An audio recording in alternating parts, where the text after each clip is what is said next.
What's going on, everybody? Potato Jet here, and I have officially been a filmmaker professionally for over 10 years. I think something came out of my mouth. Am I super successful at it and a baller? You bet your ass. How else do you think I could afford these cameras in my Lamborghini parked in the garage, huh? And that is how you become YouTube's biggest douchebag in 10 seconds. No, I'm just kidding, guys. The Lamborghini was a rental for a shoot. Same with most of the gear. It's all rentals. Most camera rentals, it's usually you pay for 3 days and you get a whole week. So if you need a camera for, let's say, 3 weeks, you pay for 9 days and you can have it for 3 weeks. So that's usually what happens. So a project I'm working on needs a camera for 5 days. Then we book it out for a week. We shoot for 5 days. 2 days, I get to exploit as much of these cameras as I can for YouTube, show off, you know. You guys can tell by my broke ass apartment and like IKEA furniture that no, I don't have like marble tabletops and all that stuff. So I can't even pretend to be a baller. And not to mention, I don't know if you guys noticed, this is literally the only corner of my apartment that I've ever shown you guys,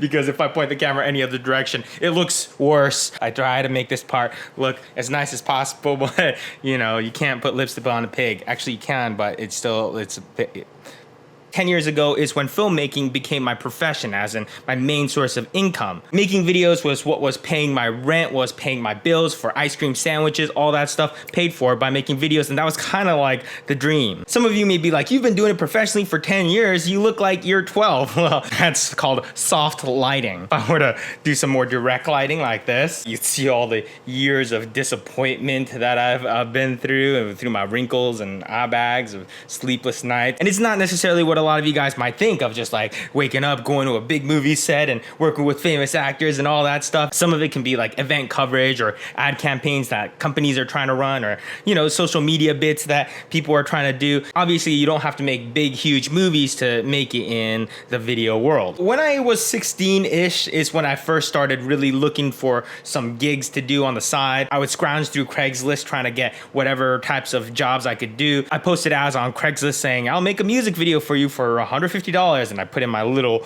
demo reel that I had at the time. It was a pretty bad reel, but hey, it was a video. It had a couple of special effects in there. It was just enough to impress people to pay me about $100 for like 3 or 4 days of work. So, and I was in high school, you know, $150. I mean, I was like, whoa, I could do a lot of stuff with $150. First 2 years I was in Los Angeles, I really had no idea what I was doing, and I was trying to make films and trying to figure out how to make it as my main source of income. But it takes a little bit of time. It's not like a thing that you could immediately just be like, I want to make videos as a profession, unless you get hired at a company. There are companies out there that are looking for a full-time videographer that they can employ and have full-time in-house, which can immediately put you into a full-time video creating position. But I wanted to go a little bit more for the freelance life, and that's just naturally the groove I fell into, because companies would give me like small projects here and there, and then I would just try to expand that network. Yeah, so for the first few years, I would do all kinds of different side gigs to try to make ends meet. And I tried to get as much work as I could on set, you know, just to be part of the whole video world, but sometimes they were completely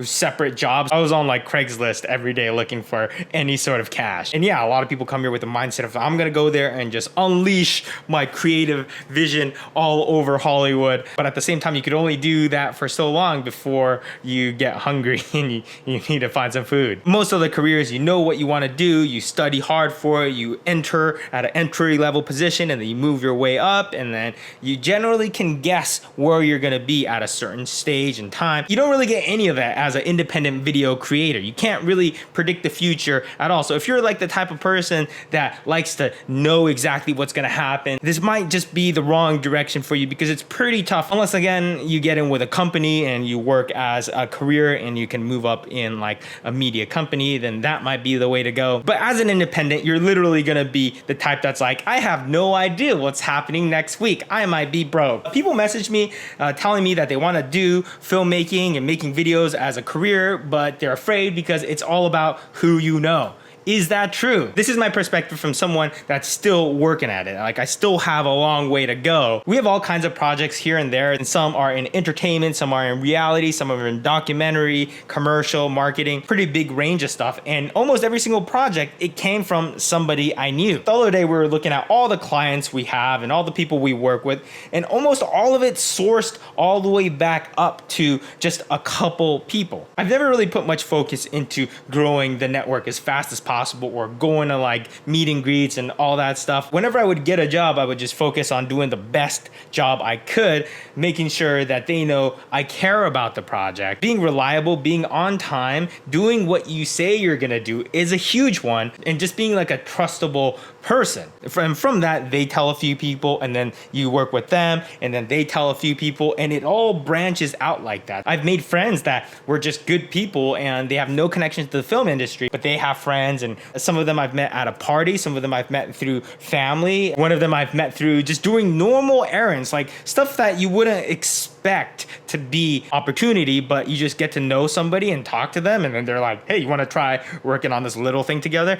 And that turns into a bigger thing, and then they introduce you to their friends, and it just keeps growing exponentially. So yeah, in that sense, it is about who you know. Like, I'm about to go to a meeting that I'm probably going to run late for because I'm recording this video, but the people we're meeting with are pretty high level people. They're important people that I would have died to have this meeting back in the day, but they just call me now because they know me, and these connections didn't just happen. It started off like 7 years ago where we had a friend that was working at a company, and they were like, you want to do this little project for us? We just need someone to get it done with. It's not a special project. And yeah, at the time we were like, yeah, sure, why not? It's a small project, but hey, like at the time we didn't have anything better to do. So I did all these little projects here and there, like $200 here, $200 there. And that's kind of around the time when I was able to just say like, hey, I made enough projects this month to pay all my bills. And I didn't completely quit everything else I was doing, but at least I was able to make a majority of my living through making videos. And that's all I really wanted to do. I started off doing little projects with their marketing team, and eventually we started working with a marketing manager. The marketing manager really liked us, director of marketing with their VPs, and then now the CEO. And it just grew from something really, really small. To me, it wasn't like I'm gonna do whatever I can to get to the top. I was literally just trying to focus on doing the best work I can and kind of going beyond what they asked for and making them so happy with the work that they kind of refer us to the next project. And so you're at the top of this company, but then people that you worked with in that company, they eventually quit, and then they start working at new companies, and then they bring you on as a small player in their company, and then you can eventually get enough people that want to call you and they like working with you. So another reason why this is important, because Los Angeles, oh my God, there's so many shady people here. And don't get me wrong, there are lots of great people, but people are hungry and desperate, and it is not super pleasant all the time. They would literally lie to your face to try to get something out of you. People try to take advantage of each other. Like I said, a lot of people don't do what they say they're gonna do. There's so many empty promises that people tell you to your face. And luckily I grew up in a city and around a family and friends that are honest, and they basically do what they say they're gonna do. So, you know, when I first moved here and everyone was promising all these things, they're like, hey, if you do this for me, we'll make sure that, you know, you'll be working on this kind of project soon enough. And, you know, they just don't follow through with that kind of stuff. And if you live in Los Angeles long enough, you know that you'll meet some shady people. And a lot of them come off as very genuine and smart. And you're like, oh, I trust this guy. And then you find out they've been lying to you this whole time, or they promised all these things to you, and then they don't deliver on them. And I don't know if they are intentionally promising you things that they know they can't get you, or if they think they can get it for you, and then it doesn't follow through, and they're like, oh well. You got to be prepared to deal with a lot of bullshit. I'm sure there's people like that, you know, generally everywhere across the world. But here, at least, it just feels like there's a huge, dense amount of people that are like that. And you cannot spend much time here without encountering those people. So with all that in mind, I think it's all about who you know actually starts to become a good thing, because you trust the people that you know. And it's hard. It's much harder than it sounds to filter the people you want to work with and you don't want to work with. So yeah, a lot of it is about who you know, because if I'm going to call somebody to help me on a project, I'm gonna call the person I know, because I know they're gonna show up. I know they're gonna do good work. I know they're not gonna flip out and stab my back or anything weird like that. And once you have it happen to you a couple times, you'll be like, wow,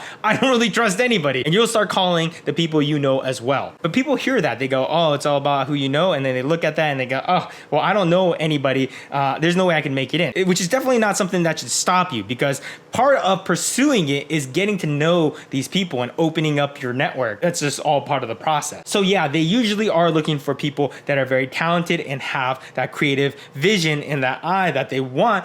But at the same time, they don't want to work with a douchebag. They have to deal with you. They're going to start a relationship with you. They don't want to hire somebody that they hate working with. They have to enjoy working with you, and you have to enjoy working with them. It's a two-way relationship. Another thing to keep in mind is that us filmmakers, we see a lot of things that normal people don't. For example, if you see a certain shot and you're like, oh, the color grading on that was a little bit weird. That shot was a little bit out of focus, or that gimbal movement was a little bit rough. You know, we see all that stuff because we have this trained eye to see all that stuff, but most of the time, people that are hiring us, they don't really have that trained eye. They don't really know what they're looking at. They just know if they like it or not. So when it comes to getting hired, I think it's better to have a good reel and being awesome to work with than having a slightly better one and being a total jerk. There's always these stories of these directors being complete assholes, and I think some people are like, oh, you're kind of allowed to be an asshole. If you're James Cameron, sure. I'm not saying be fake and be super friendly, but just make sure to keep in mind, like, am I being easy to work with? Do people feel like they can collaborate with me, or am I just being a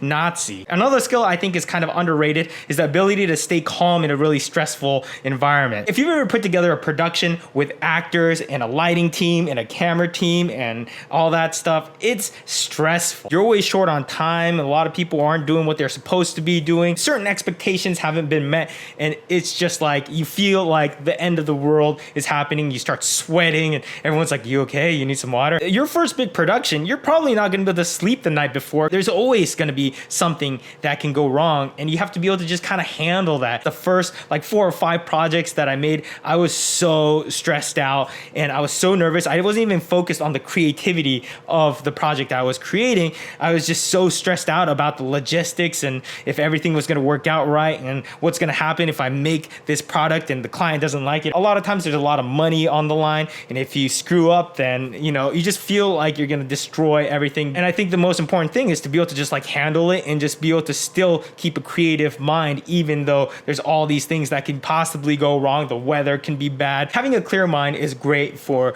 your thought process while you're on set. You're going to make better decisions when you're on set, but not only that, but everybody feels your stress. If you are the one in charge of a production, everybody is looking to you for direction. And if you're stressed out and you're always panicking about how behind schedule you are and what shots to get next, everybody stresses out. That's going to cause clients to not have so much trust in you. It's going to cause your crew to be like, oh shit, everything's going wrong. You just want to stay calm and just know it's like, okay, this is the best I can do right now. We're going to work with what we have, and it's not going to be a problem. And you have to be willing to do that at any time because production is chaotic. And finally, you're going to meet a lot of people that are trying to do the same things as you. One thing to keep in mind is that they are not competitors. So for example, let's say you have a Red Dragon camera, right? And then you meet another guy that has also the Red Dragon camera with, let's say, the same lenses, and you guys shoot similar types of stuff. You guys aren't competition. Keep that person in mind, because you will definitely get calls where you're like, hey, we need like 4 Red Dragon cameras for this shoot, and we want all the cameras to match. So of course, you know who to call. You should always be thinking about everybody as a teammate. Sure, there's a lot of small videos that you can make on your own, like this YouTube video. I got a little camera standing, recording me, put it in the computer, edit it myself, and upload it. Easy. To go from this video to the next level video,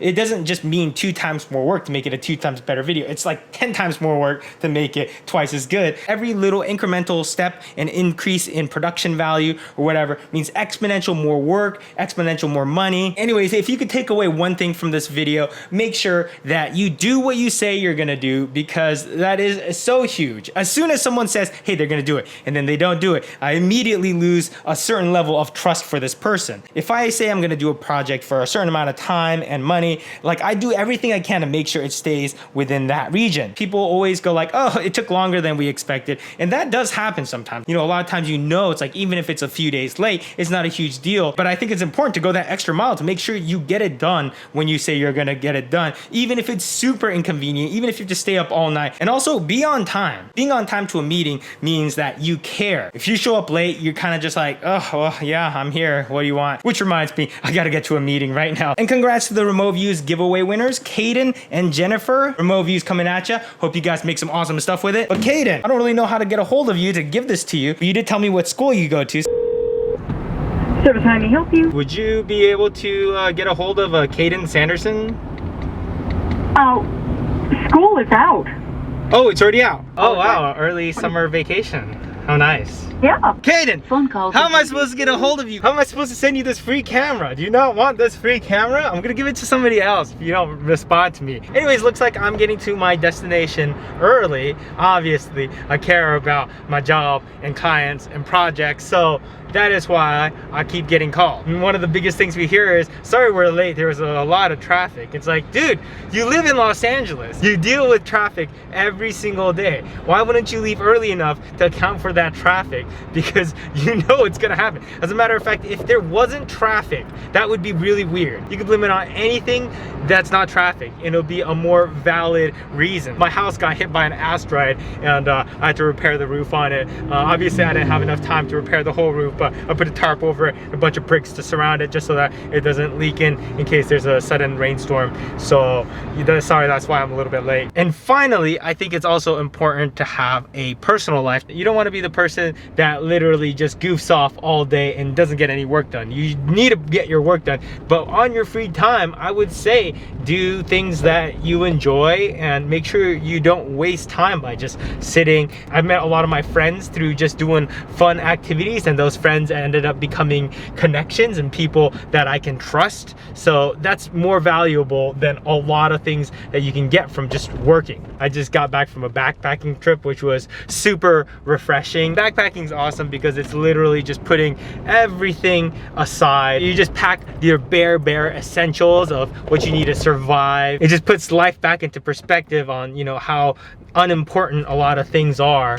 And this lady is just in my way. Oh man, she's just crossing the street. Look at this. Look at this lady. I'm like talking all this crap about her, even though I'm filming myself while driving. Like, this is not good. And also, if you have like a special interest, that's kind of a niche. You can potentially target them and say, hey, I do video and I'm really into this niche that you guys serve. Let's collaborate. I like motorcycles, so I cold emailed a company that I really liked, and they made like aftermarket parts for my Triumph motorcycle. And I emailed them and I was like, hey, here's my reel, and I'd be really interested to work with you guys because I really like what you guys do, and I feel like I could provide something valuable to your guys' brand. And I wasn't really expecting any sort of response, but I get a call the next day, and it was from the CEO of the company, and he was just like, hey man, I like your work, and we have this thing coming up, and this might be perfect timing for you to hop on this project with us. And that, bam, just a cold email just started like that. But you can't just go around just cold emailing a bunch of people. You need, first of all, a reel, a demo reel, and keep those demo reels short. The biggest issue I see with most people's reels is that they try to showcase everything they've done before. Don't showcase everything, just show a few of the best things. Let's see if I can parallel park and film myself at the same time. Oh my god, that was a perfect parallel park. Okay, so this is my attempt at getting a decent thumbnail for this video. Here we go. Camera's not even on, but you know, it looks convincing, right? I mean, based off this picture, you click this video, you know, so it must have done a pretty good job at making you think that the camera was on.